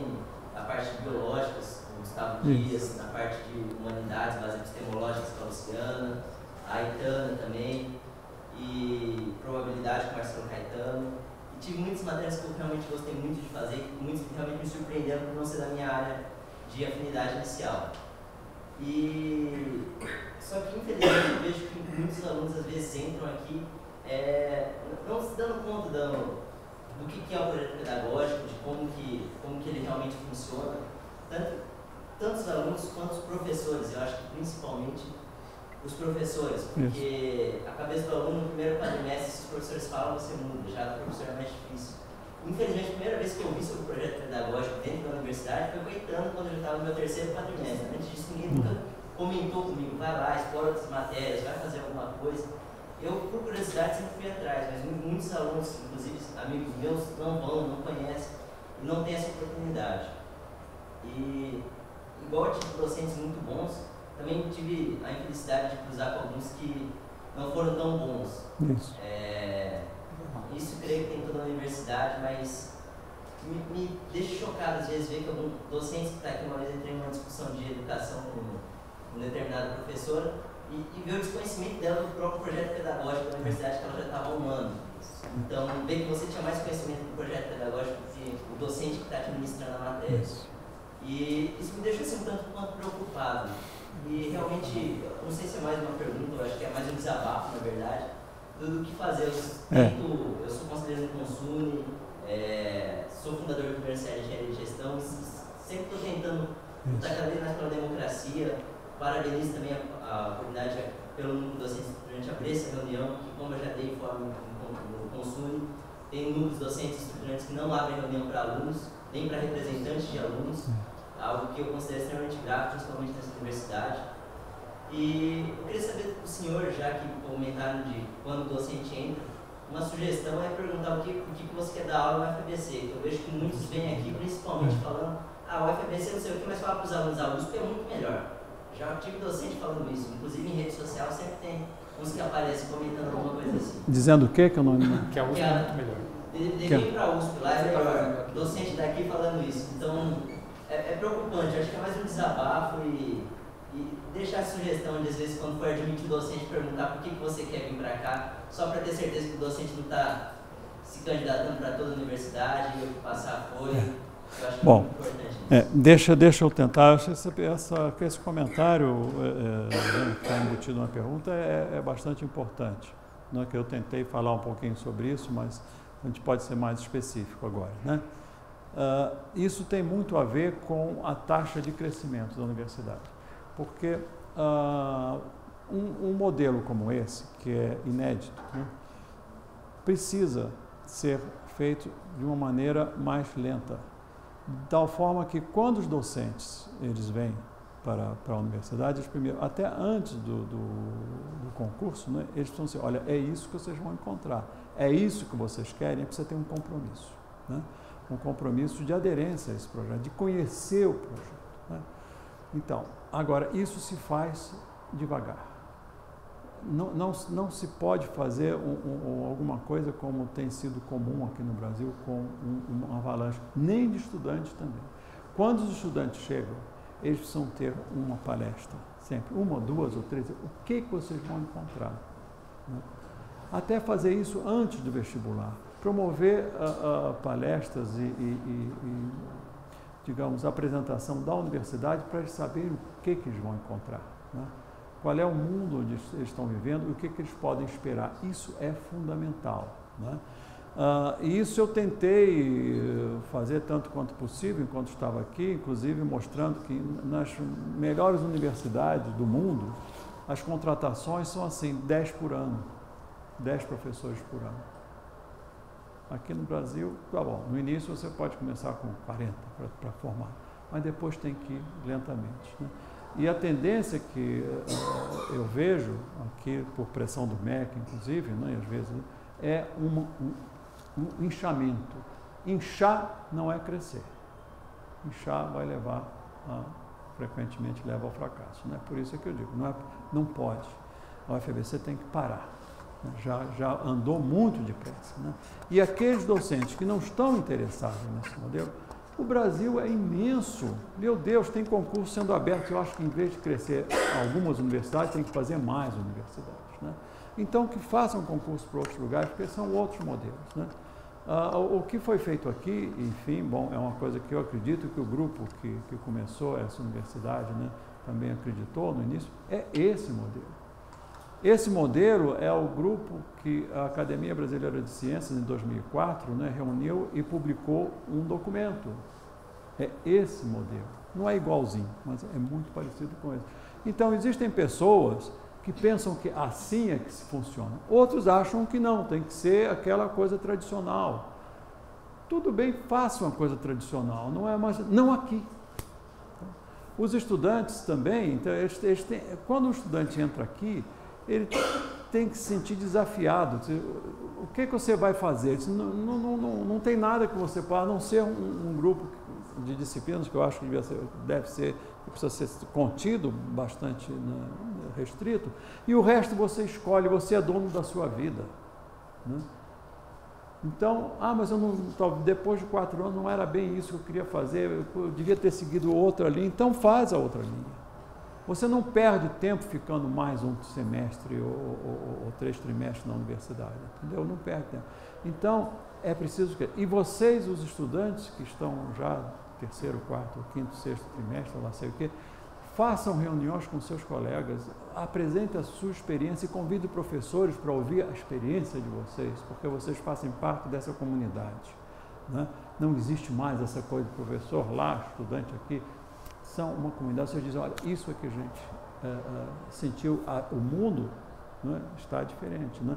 E deem exemplos. Procurem, existem, se quiserem, exemplos pelo mundo inteiro, é fácil de conseguir, né? Como é que a ciência está mudando, como é que as orientações estão mudando, né? Como é que encarar o mundo está mudando. Como é que a gente não pode viver sem filosofia e sem ciências sociais nesse mundo de hoje, entendeu? E certas questões que para mim são misteriosas até.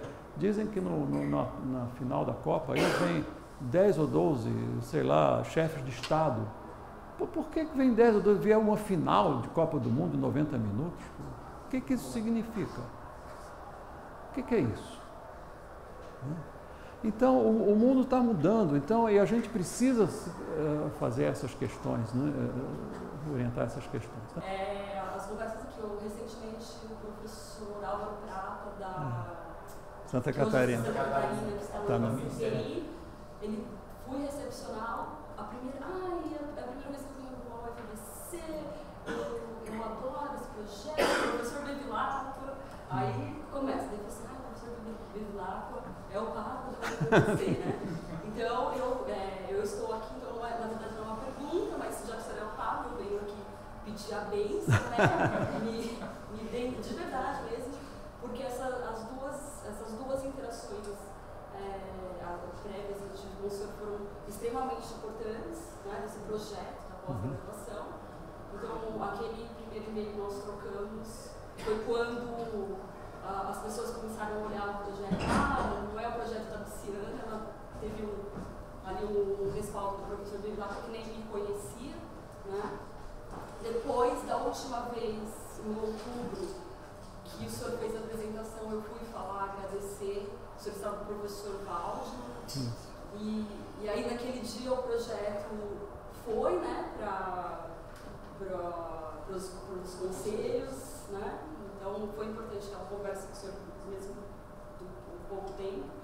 E aí ontem finalmente passou, né, no Consune, a proposta foi aprovada, não foi assim unanimidade, né? Não foi aprovada. Foi uma pequena interferência que mostrou exatamente, na hora assim me surpreendeu pela mediocridade da educação, infelizmente. Porque daí mostrou assim, nossa, como a gente precisa desse projeto.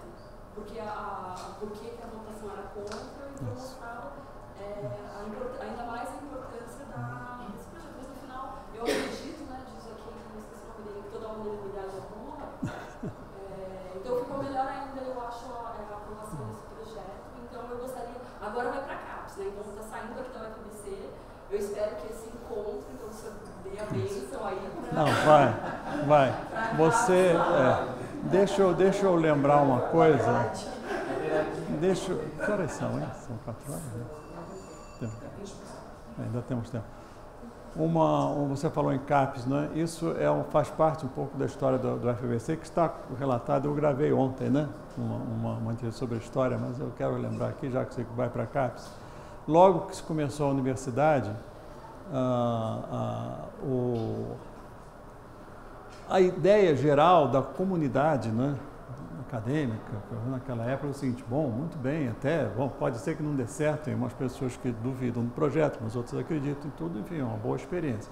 Você vai encontrar os professores, eles vão começar a dar os cursos, etc., e daqui a uns 3, 4 anos vão começar a pedir mestrado para cá, que é absurdo. Vão começar a prometer agora. Se você ficou maluco, porque a CAPES... A gente é enquadrado, não é, nesses projetos, nesses regulamentos que valeram para uma época, mas tudo muito... E você imagina começar essa universidade, o Rony, contratando professores que a gente queria os melhores. Vocês agora vão ficar dando aula só. Absurdo, um absurdo total, né? E então essa luta, entende? Quer dizer, não pode deixar a bandeira cair, não. Quer dizer, as regras, elas valem dentro de certos contextos, né? Quando as coisas vão evoluindo, né? Tudo que andar. Parabéns. Você estava assumindo a CAPES, o quê? Mestrado, doutorado? Doutorado. Tá bem. Pensei que fosse só mestrado, porque uma das coisas, no primeiro mestrado não tem, é pós-graduação. Pós-graduação é uma coisa integrada, vai dar certo. Parabéns. Então, a minha pergunta é um pouco mais pragmática e estou até relembrando que a gente está no ENDE aqui e ela vai pegar 2 pontos da discussão do BCT que estão muito aflorados, que eu acho que faz parte que a gente discutiu muito lá atrás. A primeira que eu queria dar um relato, que talvez eu lembre um pouco mais porque eu estava mais no dia a dia, é que... Espera, as pessoas precisam entender como você fala isso. A professora Itana foi pró-reitora de graduação, com o professor Bevilacqua aqui, então ela é uma das responsáveis pela implantação do BCT na sua formatação primeira, né? Na sua formatação primeira. E muitas pessoas hoje questionam o número de ter 3 horas de aula. Então eu queria resgatar um depoimento que é para o Luciano e para quem mencionou que isso foi uma indicação do professor da Luiz, que quando a gente estava na discussão, ele veio e fez um depoimento que ele ministrava as aulas nos Estados Unidos em 1 hora. Porque os alunos tinham que estudar muito e eles iam deixar dúvidas. E foi por isso que a gente colocou 3 horas. Então isso não é do nada, né? Isso é uma das grandes questões hoje que pega, né? A gente não está exercitando. A gente nunca tentou 3 horas. A gente já tentou 1 e meia, 2 e 1, e agora 2 e 4. Mas 1 6 horas, né? Não, a gente foi 2 na semana, quinzenal, uma semana fica 4 e outra semana fica 2. Mas efetivamente é uma pena, porque essas pessoas vêm fazer depoimentos, mas a gente não consegue. A gente nunca fez que era aqui, na verdade, tinha a questão de ler no sala de aula. E junto a isso, então, eu queria saber. Coloca um pouquinho melhor as pessoas. Quando a Itana fala a ideia era, por exemplo, segunda, quarta e sexta, 1 hora de aula na segunda, 1 hora na quarta, 1 hora na sexta. Por isso que eu ia isso. Por isso que era 3 horas. É justamente não fazer o que a gente está fazendo. Mas tudo bem. E a outra questão que surge, que tem um pouco de educação e que a gente discute muito, é a sequência do conhecimento. Quer dizer, é obrigatório dar FUV antes de FPV, antes de EPO, quer dizer, a questão do pré-requisito. Eu lembro muito de você explicar essa coisa, olha, você explica isso como técnica aqui e lá na frente o aluno vai aprofundar o conceito. Então, como você fala um pouco disso? Tá bom, então, primeiro com relação a esse tempo, né, de horas, né, dedicadas ao curso. Eu concordo 100%, 3 horas, não precisa mais do que isso, porque, novamente, eu tive um professor logo no início aqui, que era até bastante famoso, conceito muito bom, que veio mais para auxiliar, que dá 6 horas por semana, isso não pode, absurdo. Não, mas os estudantes estudam, caramba, você não vai ficar metendo coisas na cabeça do estudante, são 3 horas, né? Então, o Luiz tem toda a razão, a minha experiência fora é também exatamente a mesma coisa, pode ser 1 e 1, pode ser 2 e 1, 4 e 2, eu acho que não, as pessoas, e havia aqui que eu, enquanto tive esse poder, né, eu proibia, concentrar num dia 3 horas. Não pode, porque isso não é razoável, ninguém consegue expor, não é, uma quantidade de matéria que deve ser distribuída para as pessoas, para você estudar, não é, refletir em 3 horas. Isso não tem sentido. Então não precisa tanta disciplina, não sei como é que está aqui agora, não precisa de muita disciplina. Então, concordo 100%, são 3 horas, se puder 2 e 1 também eu acho que é válido. Tá?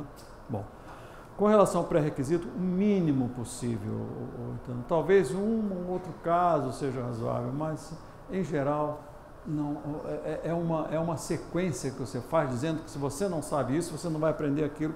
Quem que falou isso?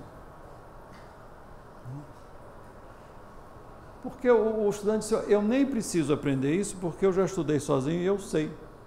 Portanto, eu posso fazer essa aqui. Tá bom, faz. Se for mal, se for demonstrado que ele não entendeu o que está fazendo, então não passa. Entende? Mas essa questão de ficar fazendo essas coisas todas amarradinhas, né, não me convence. Né? Eu acho que eventualmente um ou outro caso pode ter, mas raríssimos. Então, pré-requisito, mínimo possível, vamos dar responsabilidade aos estudantes. Você sabe o que você está fazendo, né? Você, para fazer essa disciplina, tem que ter um conhecimento básico nisso, disso. Eu tenho, eu posso. Tá bom, então faz. E eu garanto que, na maioria dos casos, vai dar certo. Então, se dá certo, por que você vai contra a experiência? Quer dizer, você às vezes faz as coisas num pressuposto que vai dar errado. Tá bom, vamos experimentar. Deu certo, tá vendo? E aí? Então, são demonstrações claras que a gente tem, né? E as pessoas se recusam. O sujeito que veio da Politécnica não pode fazer um curso de engenharia no UFRJ, porque não teve uma coisinha. Ele aprende isso a hora que ele quiser. Pois é. Então, não tem sentido, quer dizer, esse pressuposto que a gente tem sempre, admitindo que existe uma grande lei, uma grande nuvem que diz, olha, é isto e você não pode sair daí. É o caso de Atenas. Aristóteles foi um gênio, mas ele não estava sempre certo, né? E alguns lá quiseram saber que ele está sempre certo, mas não estava, não é? Porque essas pessoas eram, no fundo, medíocres. Porque se fosse o Aristóteles, me dizia, pô, deixa de ser besta, cara, deixa os outros pensarem, deixa eles irem para frente, né? Então, isso a gente precisa fazer. E não colocar esses freios, essas coisas que não pode. Pelo amor de Deus, né? Isso me lembra a minha experiência também de CNPq, quando eu passei os 2 anos lá no CNPq, qualquer coisa que se perguntava para a assessoria jurídica, sem saber o que era, isso não pode. Depois você nem sabe o que eu estou falando, mas não pode. Então, vamos romper essas barreiras, né? Vamos romper e fazer, né? Faz.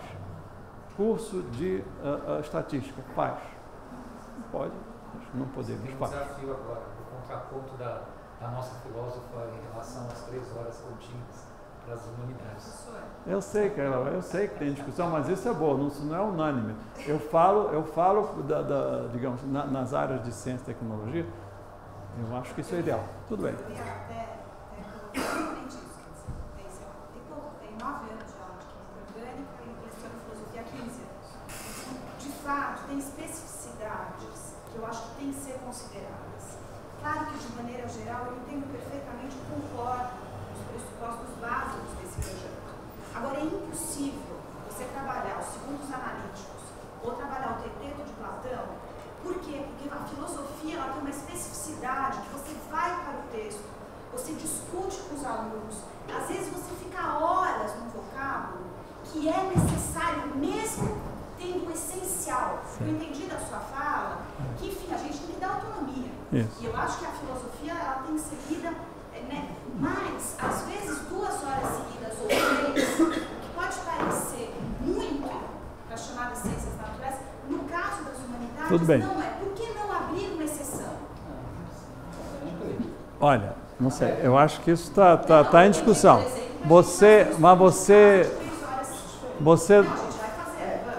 Você passeia com seus estudantes? Você passeia? É, assim, dá aula como era na Grécia? Não, eu não tenho uma... Na Ágora, não tem Ágora? Pois é. Bom, eu não vou... Porque essa é uma discussão que eu tenho com a minha mulher, que ela é área de economia, ela dá 3 horas seguidas, de modo que em casa eu não consegui resolver esse problema. E ela diz um pouco a mesma coisa, porque quando se tem um pouco de filosofia, tem um pouco de alguns autores mais da Idade Média e tudo, e ela diz, não dá, eu tenho que dar pelo menos. Mas então, faz 2 em 1. Não é uma ou uma, já está melhor. Tudo bem, olha, não são cláusulas pétreas, entendeu? Não são cláusulas pétreas. Não, eu acho que claro que há flexibilidade. O que? Não, claro. Não é. Mas é a questão seguinte, que no fundo, como é teu nome? Esqueci. Luciano. No fundo, Luciano, é o seguinte. E aí volta. Alguns professores, eles querem se livrar das aulas. Então, eu vou dar uma aula de mecânica de sólidos, por exemplo, eu dou 3 horas, aí tiro. Não dá 3, vai dar 2, porque não sei, e acabei a minha semana, porque eu vou fazer outra coisa mais importante que isso. Isso não dá, porque você não consegue amadurecer certos conceitos para ir para adiante. Não é? Então, é preciso 1 hora, ele tem que sentar, pensar, resolver algumas coisas, entender para ir para adiante, aí ele vai com mais facilidade até, entendeu? Agora, não é uma coisa absolutamente, né? Eu entendo perfeitamente isso que você diz, tá? Agora, tem que ser vista com critério também, né? Obrigada pela tarde prazerosa. Estou aqui sentada nem senti o tempo passar. É muito bom ouvir e saber da experiência. Então, professor, só tenho que agradecer, eu vou repetir o que as outras pessoas falaram em relação à sua pessoa, concordo, e fico aqui na posição de admirador. Dito isso, eu quero dizer que seria interessante ouvir uma frase, uma sugestão, uma ideia sobre as licenciaturas aqui na UFBC. Porque, para nós, é muito estrangulado o nosso curso, tendo que olhar para o DCT, olhar para o conteúdo específico e olhar para a parte pedagógica de um curso de licenciatura. Nós estamos revendo o projeto pedagógico, não queremos aumentar o tempo de curso, mas não existe outra saída, a não ser propor um curso de licenciatura com quase 5 anos. Eu, particularmente, não concordo por aumentar o tempo, concordo com a sua fala. Que não devemos continuar esse tempo, mas temos saída por causa disso. E em relação às aulas de 3 horas, minhas aulas normalmente são de 3, 4, e eu divido, os alunos se divertem. Quando dá o horário, a gente zera porque deu horário, não porque a aula está. Bom, com relação ao horário, um pouco mais tem que ser certa a flexibilidade. A licenciatura, olha, eu acho que isso é uma questão importante a ser tratada. Eu não tenho muito o que dizer, porque ficar fora também. A única coisa que eu gostaria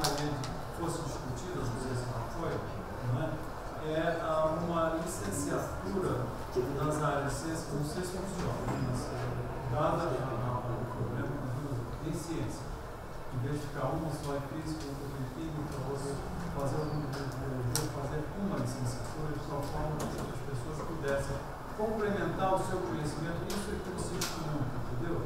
Quer dizer, que os estudantes eles pudessem buscar os seus caminhos.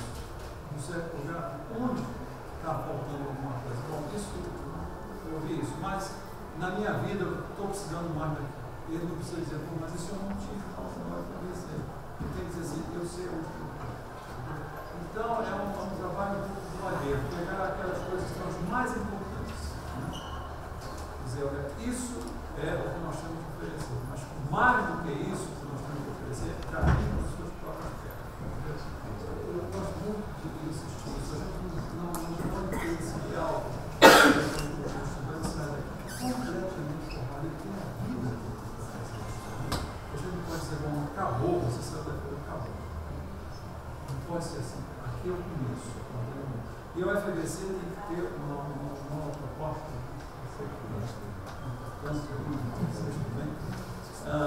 A universidade, a UFBC tem que ser assim, uma vez que os estudantes sentem, nunca mais saem. Estarão sempre no FBC, até portas abertas. Né?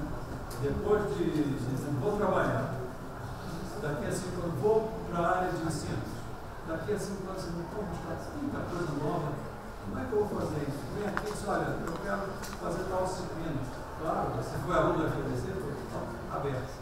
Quer dizer, a universidade de portas abertas, quer dizer, sem fim. Você é estudante da FBC, aluno da FBC, eu sou. Até quando? Para sempre. Então, oferecer muito isso. Entende? Quando aquelas pessoas precisarem de complemento, venham aqui. Olha, isso aqui, eu até sei onde eu não tenho uma ajuda. Então, venham aqui. Isso foi o que eu posso fazer.